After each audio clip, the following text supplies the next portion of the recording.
Queridos amigos, senhoras, senhores, agradeçamos a Deus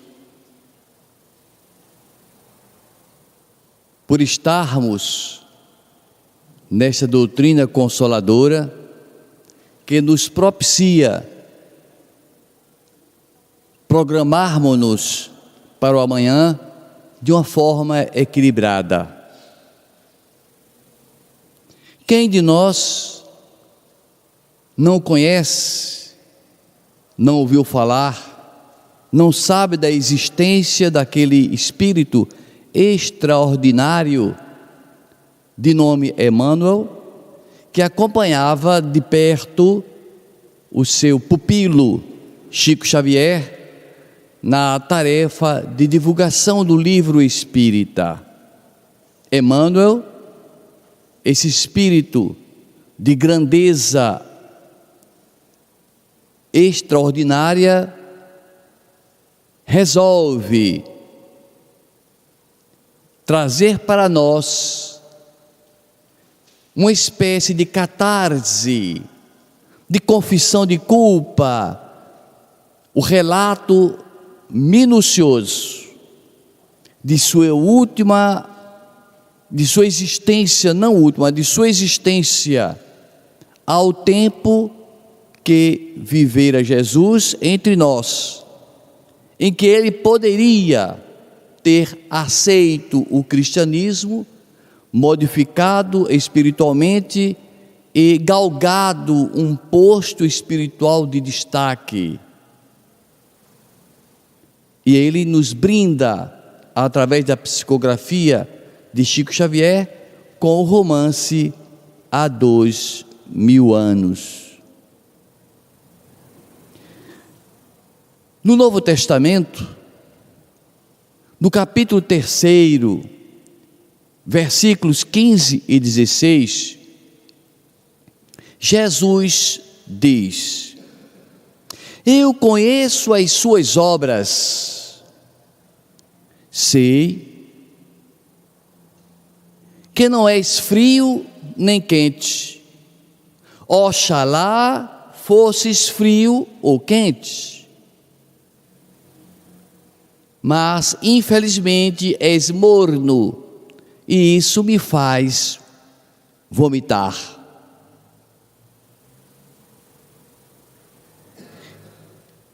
Essa passagem tem um significado profundo, em que indica de como se procede à escolha dos missionários por Jesus. Jesus, quando escolhe os missionários para as grandes realizações, ele escolhe os missionários frios ou quentes.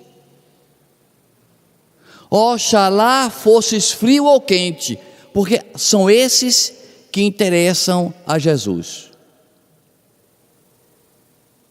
Os mornos não são escolhidos, não estão prontos, não estão preparados, são aqueles que ficam em cima do muro, são aqueles que não têm a coragem de partir para a agressão, para o ataque, nem a frieza de decidir em silêncio de uma forma contundente. Não tem. E isso coloca a gente, às vezes, naquela impressão equivocada, que quando ingressa um novo cooperador na doutrina, o ideal será que ele seja uma pessoa branda, para cooperar com o trabalho espírita, mansa. Mas aí é onde mora o perigo. Se tratar de pessoa morna, é realmente pessoa sem sustentação, sem fé robusta, com o tempo debilita-se e até ausenta-se dos trabalhos. Costumamos acusar alguns operários espíritas como extemporâneos, como agressivos, que não tem paciência, que reclama de tudo. Mas são justamente esses que estão credenciados para as grandes realizações. Porque tem coragem de dizer na cara, tem coragem de enfrentar tudo, não teme nada. Esses são os considerados frios ou quentes. Exemplo: para vir a primeira grande promessa, a primeira grande revelação, Jesus escolhe um criminoso, porque Moisés matou um egípcio e sepultou-o nas areias do deserto. Foi escolhido por Jesus para receber a primeira revelação. Cerca de 500 anos antes de Cristo, Jesus recebe, indica como um promissor operário dele, Sócrates, que não era de temperamento quente, mas frio, decidido. Tem uma morte ao beber a cicuta, não teme a morte e obedece aquilo que a lei lhe impunha. Ao tempo de Jesus, Jesus escolhe para ser o grande divulgador do cristianismo aos povos gentios, e graças a ele que existe o cristianismo de hoje em dia. Há um assassino, Saulo de Tarso, foi ele que matou, que cooperou com a morte do primeiro mártir do cristianismo, Estevão. Então Jesus conhece a nossa intimidade e sabe que aquele que é morno, nós diríamos aqui entre nós, os sonsos são perigosos. Se passam por cordeiros, mansinhos, mas não tomam decisão em nada. É melhor ser logo zangado, aborrecido, é melhor ser decidido, forte, ter fibra. E Jesus escolhe um senador romano, porque vê naquele senador um temperamento frio, de um vigor moral férreo, de uma honestidade a toda prova. Públio Lentulus Cornélios. E Jesus resolve investir naquele homem.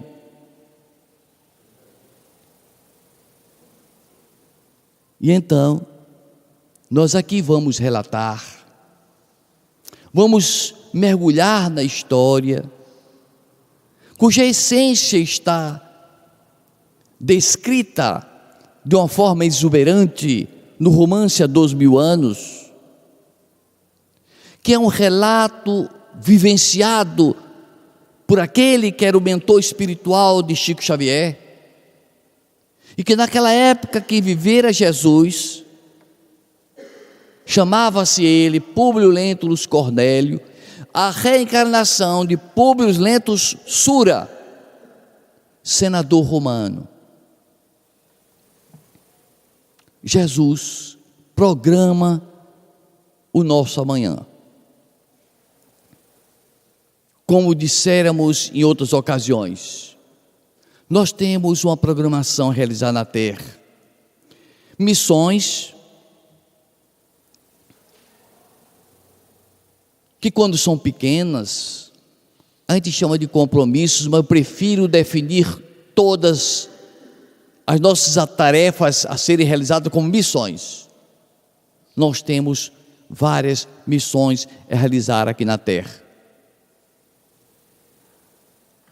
Ora, missões simples. Uma missão de cobrador de impostos, de zelador da casa espírita, do templo católico, de médium. a missão de cuidar de pai, de mãe, de filhos. E quando a gente diz que não tem missão nenhuma, tem a missão de cuidar de si próprio.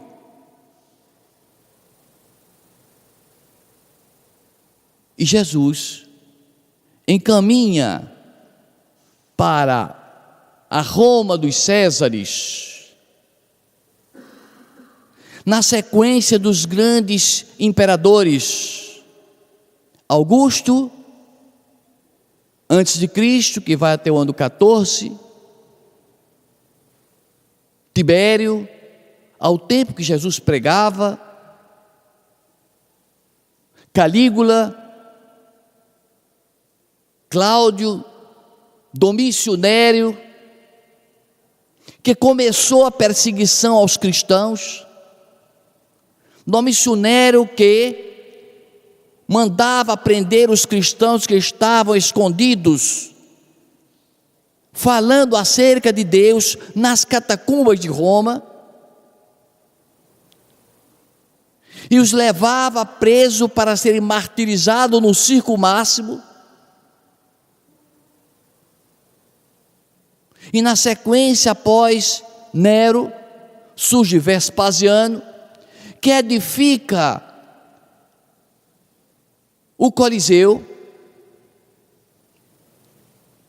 esse anfiteatro extraordinário, que hoje em dia existe apenas ruínas, mas ainda com aquele porte de elegância,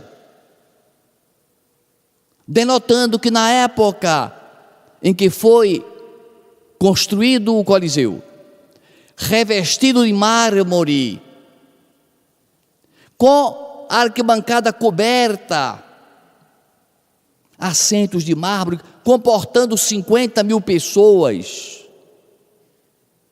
utilizado pelo imperador Vespasiano e o imperador Tito como diversão para o povo comum, que não pagava nada para assistir os espetáculos no Coliseu.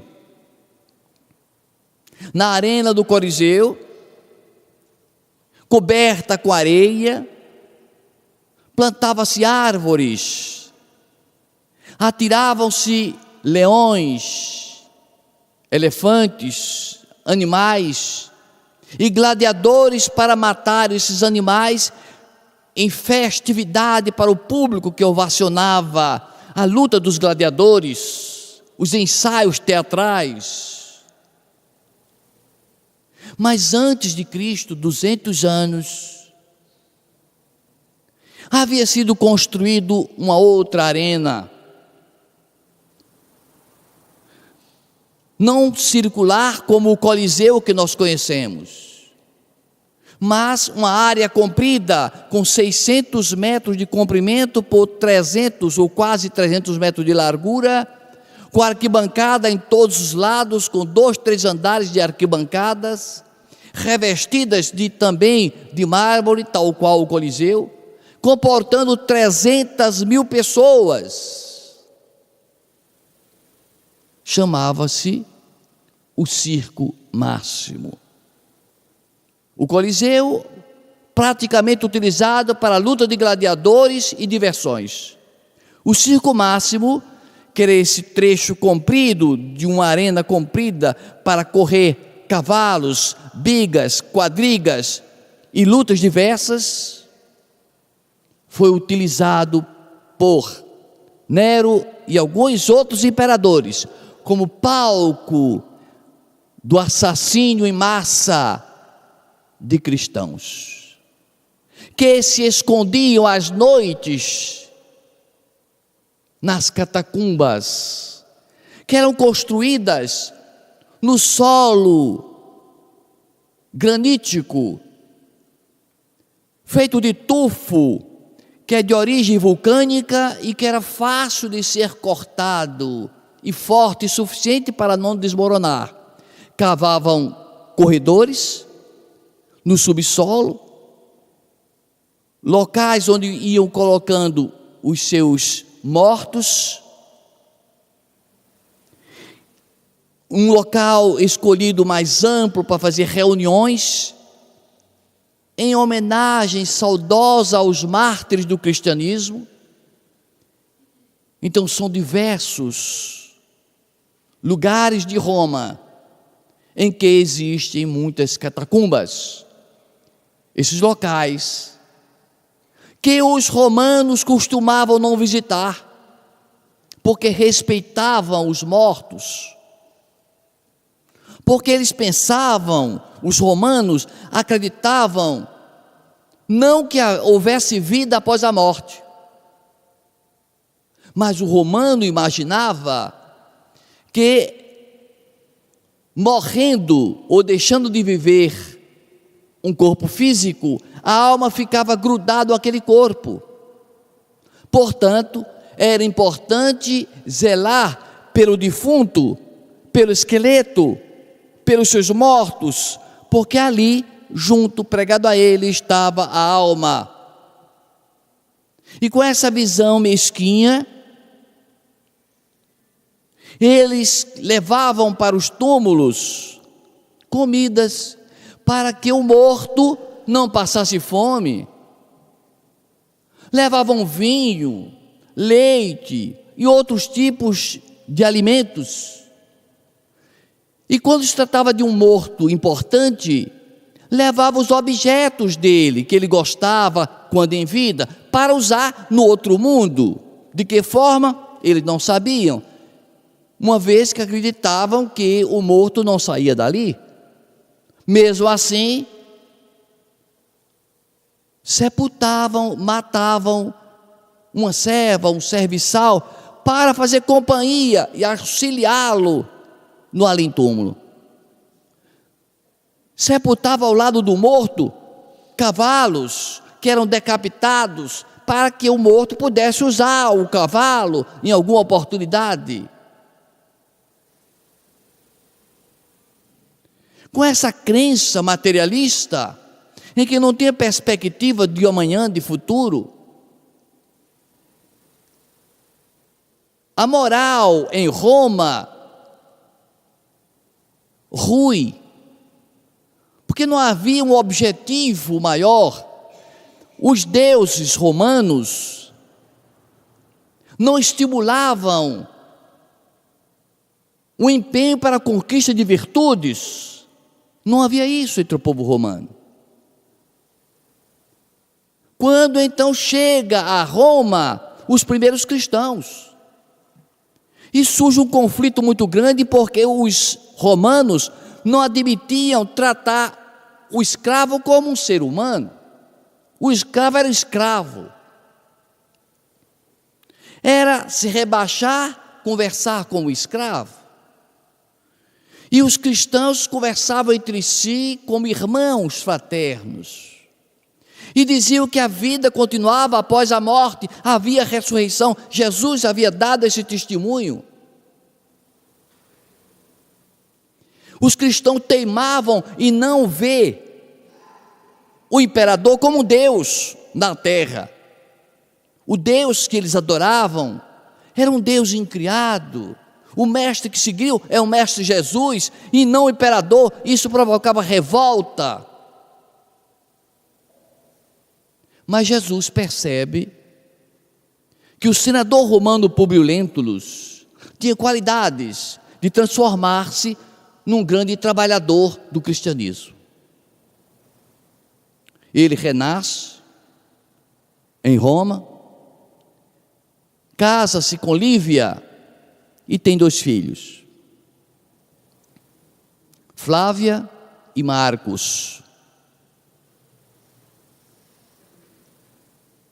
Por volta do ano de 30, 31,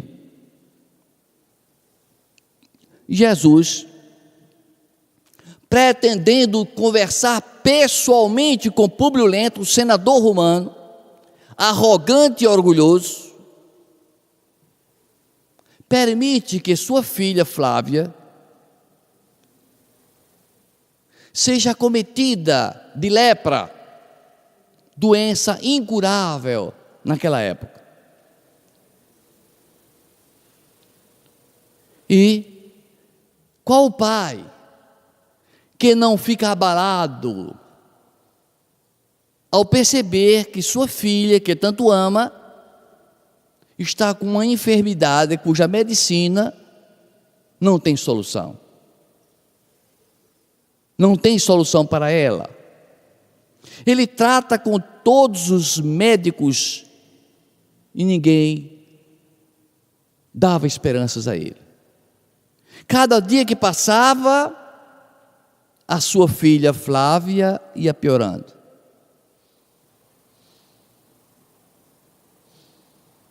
A sua esposa Lívia, uma criatura de uma beleza encantadora, de um espírito elevadíssimo, fazia um par perfeito naquela casa harmoniosa do Palácio de Aventino, na Roma dos Césares. E ele galgava o posto de senador com aquela prepotência, porque para ele, a pessoa que era para ser adorada, respeitada, era o imperador. Nada além do imperador.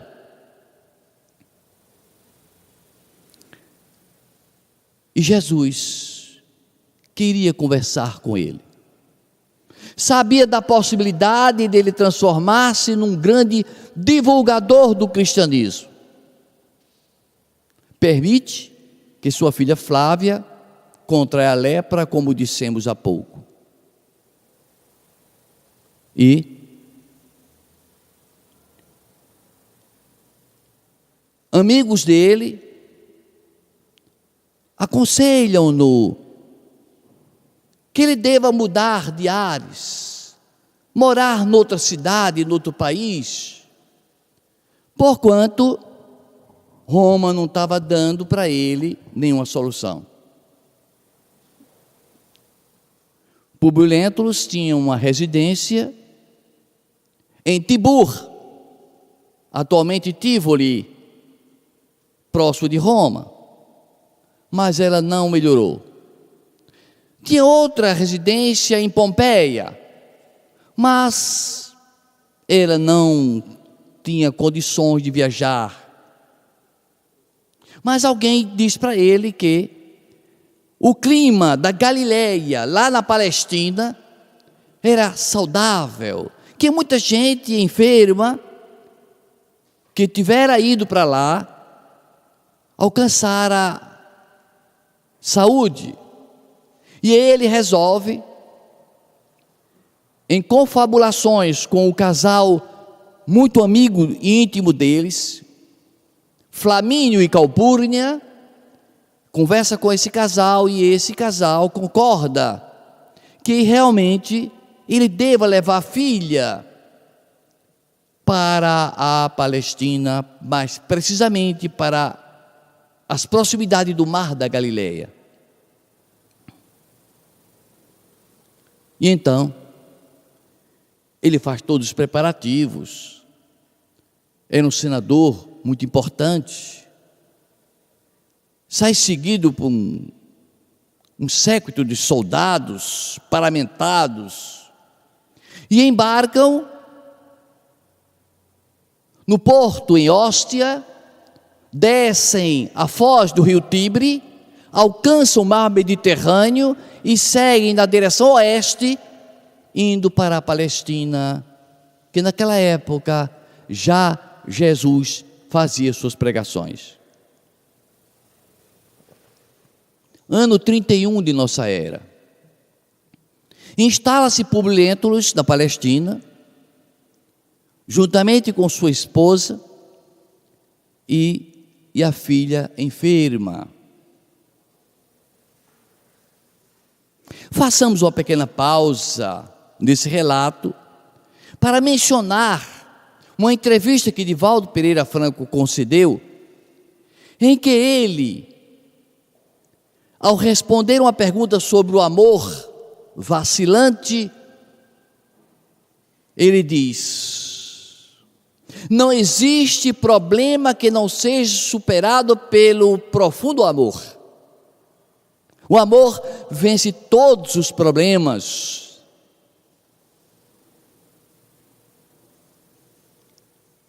Emmanuel, diz Divaldo, o guia de Chico, relata que quando ele chamava Públio Lentulus Cornélio, e era casado com Lívia,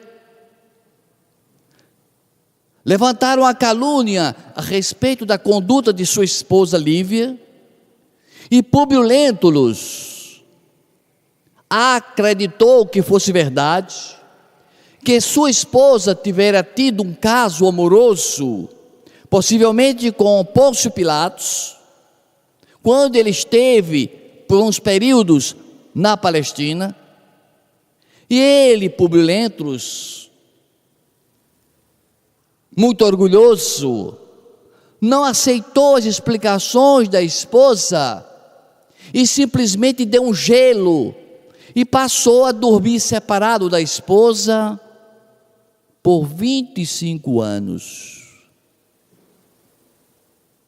E nesses 25 anos, Lívia, a sua esposa, jamais o condenou, jamais falou mal do marido.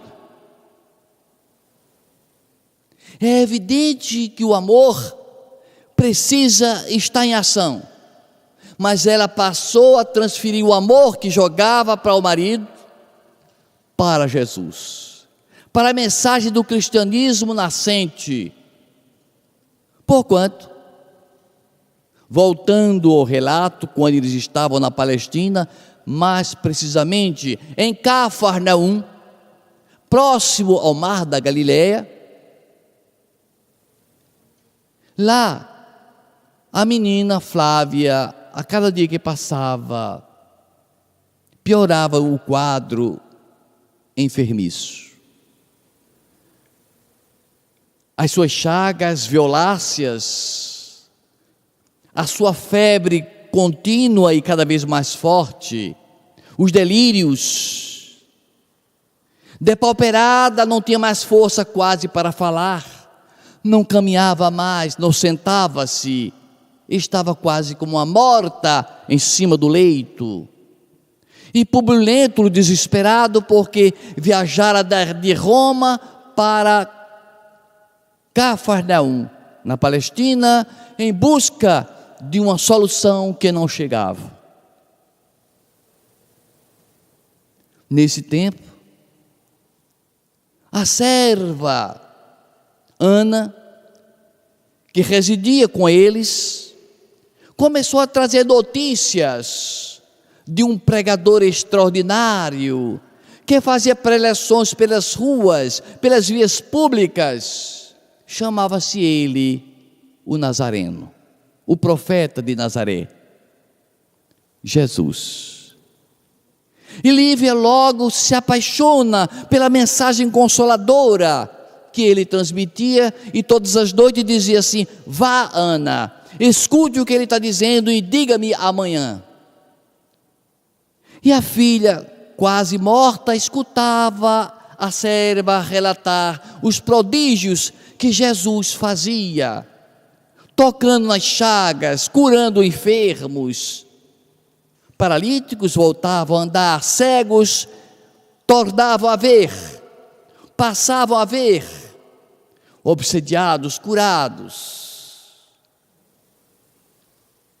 E a menina ficava a escutar, e Lívia disse: eu preciso conhecer este homem, é o mensageiro de Deus que está entre nós, eu preciso conhecê-lo. Num desses dias, Públio Lentulus chega à sua casa, preocupado com o estado que se agravava de sua filha, adentra o quarto,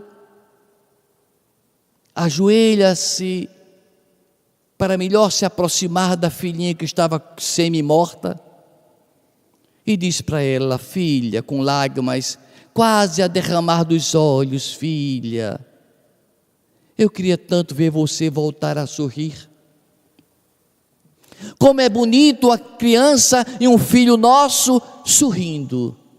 Eu tenho saudade do seu sorriso, minha filha. Quando é que você vai voltar a sorrir para seu pai? E ela só fazia gemer. Diga, minha filha, o que é que seu pai pode fazer por você? O que você pedir, eu atendo. Se você disser, papai, mande buscar um brinquedo na Grécia, eu mando buscar. Na Babilônia, eu mando buscar. Em qualquer parte do mundo. Mas eu quero ver você novamente brincando, novamente sorrindo.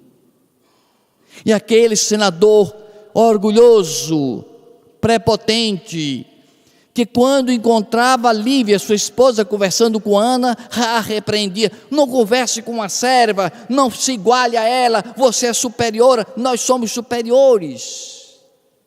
Era alma de fibra, ele era frio, antes frio ou quente do que morno. Então, disse: minha filha, diga, minha filha, o que é que você quer de seu pai? E ela fez um esforço para responder. Ela que ouvia o diálogo de Ana com Lívia, e foi intuída naquele momento pelos Espíritos, a pedido de Jesus, porque Jesus queria conversar pessoalmente com Públio Lentulus, porque quando Jesus conversou com Saulo na estrada de Damasco, Saulo transformou-se no grande pregador Paulo de Tarso. E a menina gaguejando, com a palavra entrecortadas, sílaba por sílaba: papai, traga. Diga, minha filha, traga o quê? Traga para mim. O quê, minha filha? Diga. O profeta de Nazaré. Ele sentiu como uma facada no peito. Ele que falava abertamente que aquilo só podia ser um louco, um feiticeiro, que não fazia cura nenhuma, que o povo era imbecil, que era fantasia e hipnose. Revolta-se, fica de pé, torce as mãos. Mas Lívia disse: mas Públio, você prometeu, o que ela pedisse, você faria.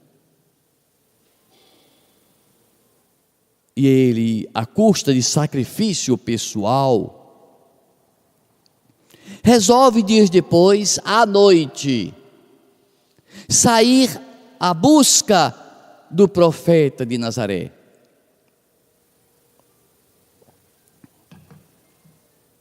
Sai fazendo conjecturas, pensando. Era uma noite enluarada, o caminho iluminado pelas claridades prateadas do luar. Ele deparava-se aqui e acolá com pescadores e com pessoas pobres, que olhavam os paramentos dele de senador e ficavam a se perguntar: o que faz esse homem aqui? Ele ficava encabulado, mas dizia: eu prometi a minha filha, eu vou. Mas ele pensava de si para consigo: como é que eu vou achar esse homem? Ele não tem endereço, não sei onde ele mora. Ele anda perambulando por várias cidades. Como é que eu vou encontrá-lo? E se eu encontrá-lo, como eu vou conversar com ele? Qual idioma vamos nos entender? Eu falo grego, latim, ele deve falar aramaico, eu não entendo nada de aramaico, vai ser impossível o diálogo. Como vai ser isso? E nas proximidades do mar da Galileia, já escutava o barulho das ondas. Quando ele escuta passos de alguém que se aproxima, ele fica como que magnetizado, aguça a audição e percebe um jovem aproximando-se dele. Era um jovem de beleza rara, inconfundível. Não precisou identificar-se, porque ele disse: só pode ser este.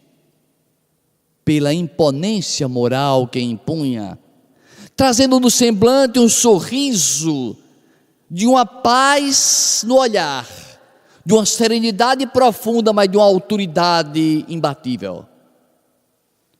E o senador orgulhoso, que se achava melhor que todo mundo, sentiu as fibras e os músculos tremerem vergou-se ao próprio peso e ajoelhou-se aos pés de Jesus. Emocionado com a vibração magnética que Jesus fazia se envolver. Não sabia por que estava chorando. E Jesus falava com ele: Públio Lentulus, por que não me procuraste durante o dia? Conversaríamos bem mais à vontade. Não estás sonhando, eu estou presente fisicamente a ti. Vieste saber de tua filha, Flávia, eu vou curá-la. Mas não porque você veio falar comigo, mas por conta da sua esposa, que ela tem méritos espirituais. Quanto a você, senador, esta é uma oportunidade única. Você pode, a partir desse encontro comigo, transformar-se num seguidor cristão. Deixar de lado esse seu orgulho, essa prepotência. Ou você decide agora, ou você vai seguir a mim só daqui a alguns milênios. Jesus desaparece da fisionomia, da presença dele. Ele retorna à casa a passos acelerados, quase correndo, porque ele dizia para si: deve ter sido uma loucura. Eu não posso ter visto isso. Como é que eu chorei diante de um homem comum? E quando adentra a sua residência em Cafarnaum, corre para o quarto e lá encontra a sua filha sentada no colo de Lívia, sua mãe, sorrindo: papai, eu estou curada, papai. Eu senti alguém chegar perto de mim e colocar a mão sobre minha cabeça.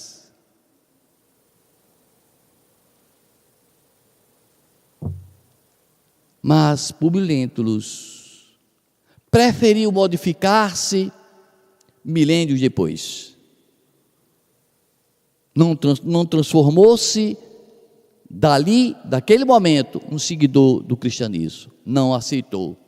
Ele começou a argumentar que a menina estava ficando curada, ou estava curada por conta dos efeitos retardados dos remédios que tomara em Roma.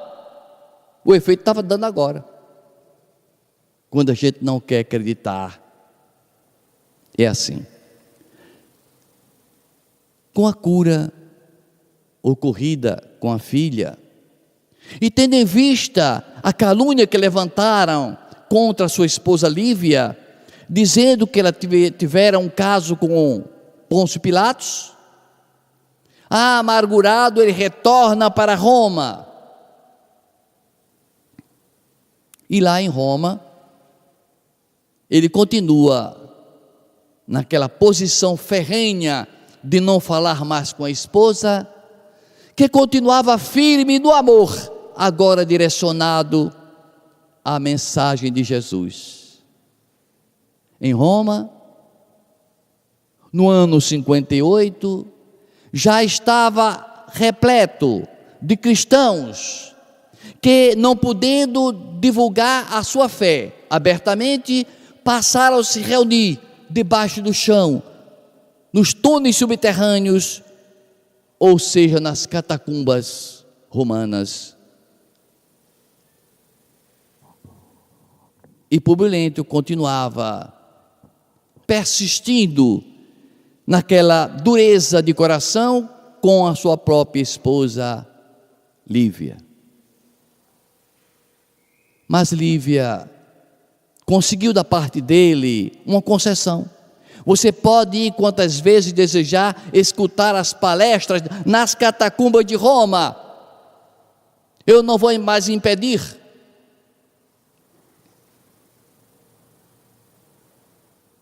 E no ano 58,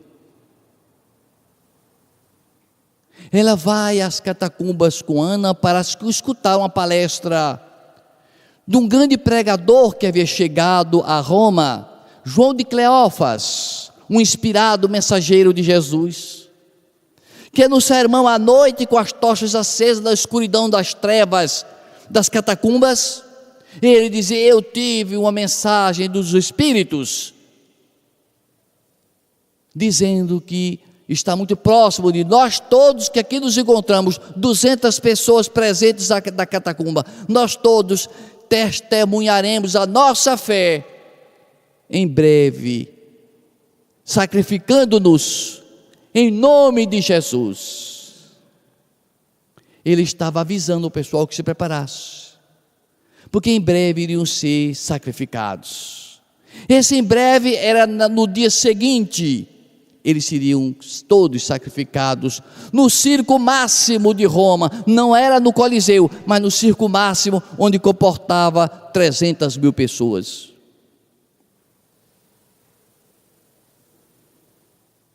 Públio Lentulus Cornélio, sabendo que sua amiga Calpurnia estava muito enferma, vai visitá-la, e ela pede perdão a ele. Mas de perdoar você de quê? É que eu estou perto de morrer. Mas você vai viver muito? Não, vou viver muito não. Sabe quem apareceu a mim? O meu marido, o seu grande amigo Flamínio, que morreu há um tempo atrás, apareceu a mim e disse que para onde eu vou vai ser um lugar agradável, mas pediu a mim que eu me penitenciasse perante você, Públio Lentulus, porque eu cometi um grande erro, quando há 10 anos atrás, você pediu opinião a mim, a respeito do comportamento de Lívia, se você acreditava que ela tinha me traído, e eu afirmei que acreditava que ela tinha lhe traído, e você sustentou essa frieza para com a sua esposa. E Flamínio disse: foi o maior crime da sua vida. A sua maior amiga, Lívia, não merece isso. Você precisa pedir perdão a ela e perdão a Públio Lentulus, porque você não permitiu com isso que eles vivessem na harmonia do lar, por culpa sua. Mas enquanto é tempo, peça perdão, porque amanhã, depois da manhã, você vai ser chamada para outro mundo. E Públio Lentulus, quando escuta essa confissão da sua grande amiga Calpurnia, ele diz: eu vou contar à minha esposa, vou dizer para ela que agora eu acredito que ela é inocente, porque o espírito do meu amigo veio dizer, porque Calpurnia na hora da morte me disse: vou selar as pazes com ela daqui a 4 dias, no dia em que eu for receber a coroa de rosas das mãos do imperador Nero, no templo de Júpiter. E eu fiquei pensando como os botões. Se você sabe que está cometendo uma injustiça, e diz: eu só vou me penitenciar daqui a 4 dias, por que não na hora? Por que não naquele mesmo instante não procurou a esposa e desfez aquele mal entendido terrível? Não, daqui a 4 dias. E daqui a 4 dias foi exatamente o dia em que houve o sacrifício dos cristãos. Véspera de Públio Lentulus receber as condecorações das mãos de Nero no templo de Júpiter. Os seus assessores de Nero, querendo agradar o imperador, disseram: precisamos preparar uma festa inusitada, belíssima, encantadora para Nero, que é uma alma muito boa, e nada melhor para ele, que gosta de sangue, colocarmos no circo máximo cristãos para serem devorados pelos leões, e Nero vai adorar esse presente. E tem gente que diz que o mundo está pior hoje do que antigamente.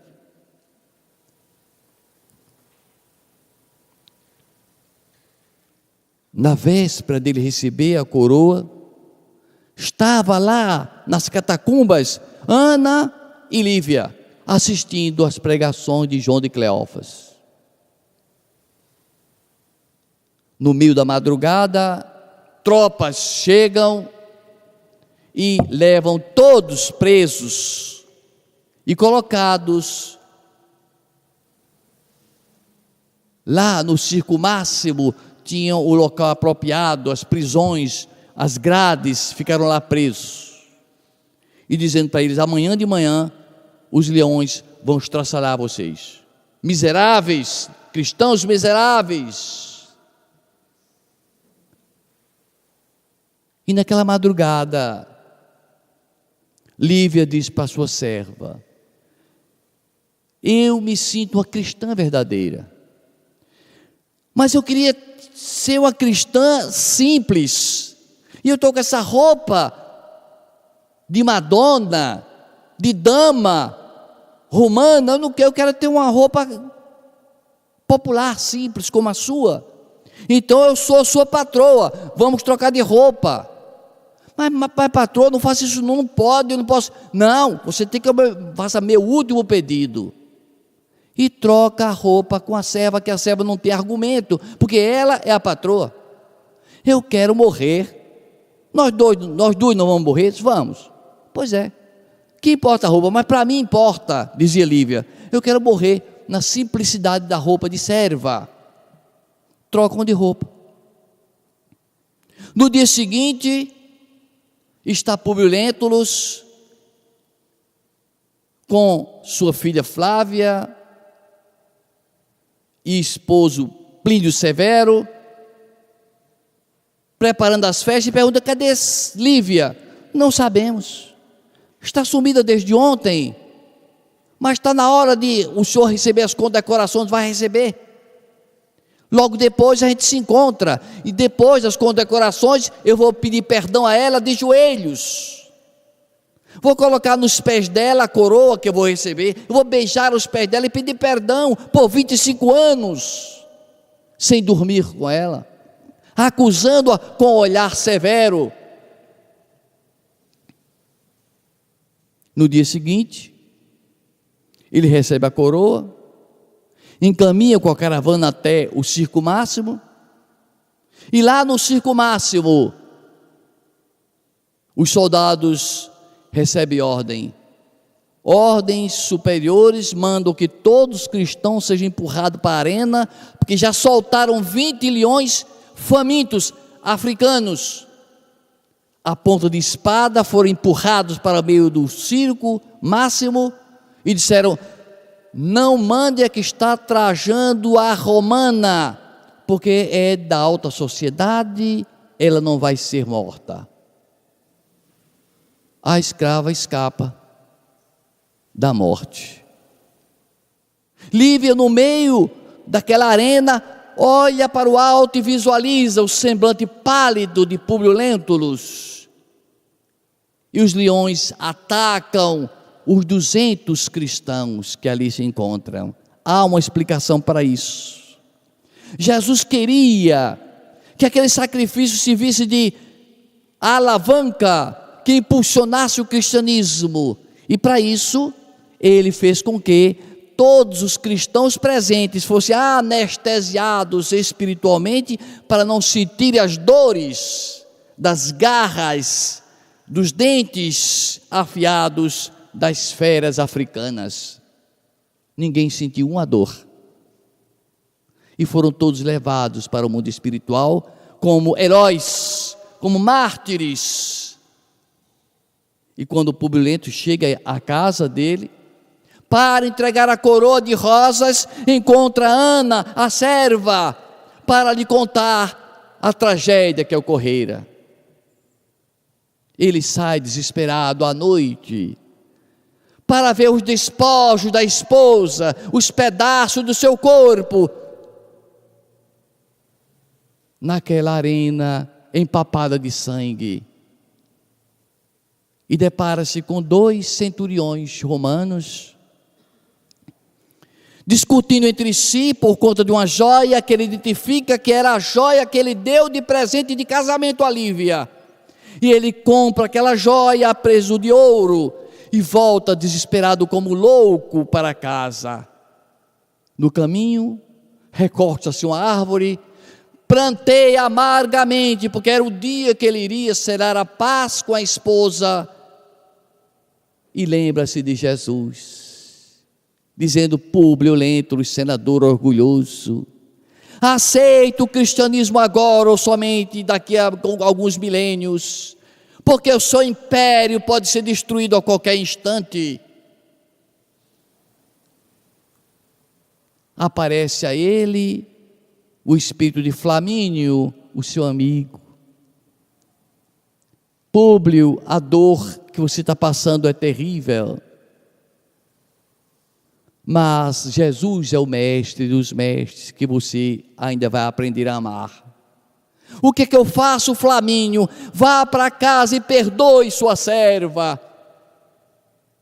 E ele, que estava a princípio pensando em puni-la, porque ela trocara de roupa, mas ela não tinha outra alternativa, ele volta para casa e perdoa a sua serva Ana, que passa a ser o grande marco na sua vida, referência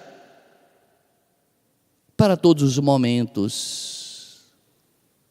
O cristianismo começou nas catacumbas de Roma, culminou com a morte trágica no circo máximo,